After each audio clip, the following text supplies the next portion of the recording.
اللہ کے رسول صلی اللہ علیہ وسلم نے فرمایا لا یزنی الزانی حین یزنی وہو مؤمن،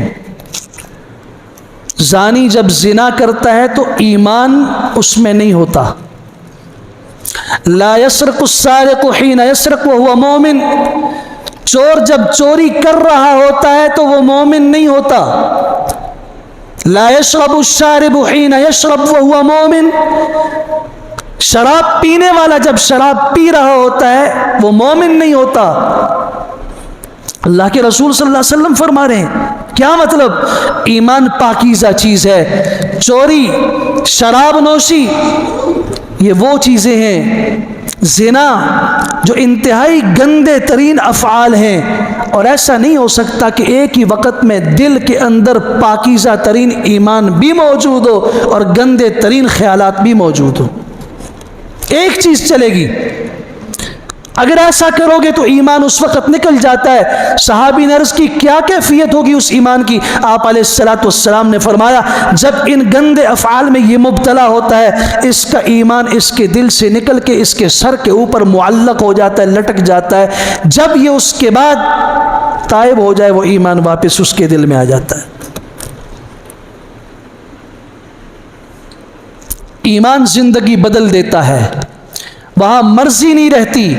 اور مصعب بن عمیر مکہ کے نوجوان، خوبصورت مترف صحابی ان کو کہا گیا، آسودہ حال صحابی، خوش پوش صحابی، معطر بدن والے صحابی ہیں، نوجوان اور خوبصورت ہیں۔ جب کلمہ پڑھا ہے مسلمان ہوئے ہیں، ایسے حالات ان پہ آئے۔ سعد بن مالک رضی اللہ عنہ فرماتے ہیں مجھے ان کا وہ زمانہ یاد آتا ہے جب ان کے جسم کے اوپر کی خوشبو سے، جس گلی سے یہ گزرتے تھے، جس محلے سے گزرتے تھے، کافی دیر کے بعد پتہ چل جاتا تھا کہ مصعب بن عمیر یہاں سے گزرے ہیں۔ ان کے جسم کے اوپر جو لباس ہوتا تھا وہ لباس مکہ کا کوئی امیر آدمی بھی نہیں پہن سکتا تھا، لاڈلے صحابی تھے۔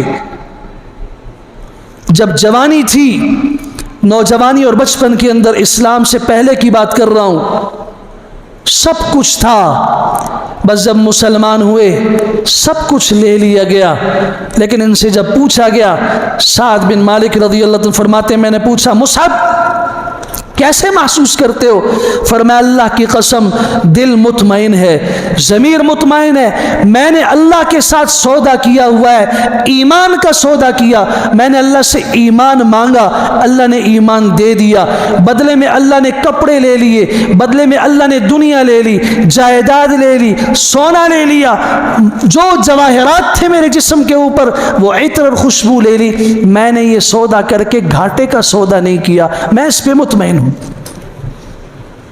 حضور اقدس صلی اللہ علیہ وسلم بھی جب ان کو دیکھتے تھے آپ کی آنکھوں میں آنسو آ جاتے تھے، فرمایا کرتے تھے اس بیچارے کا کیا قصور ہے، صرف لا الہ الا اللہ محمد الرسول اللہ سے اس کی زندگی بدل گئی، اس سے سب کچھ چھین لیا گیا، آج اس کے بدن پہ اتنے کپڑے نہیں ہیں کہ پورا جسم ڈھک جائے۔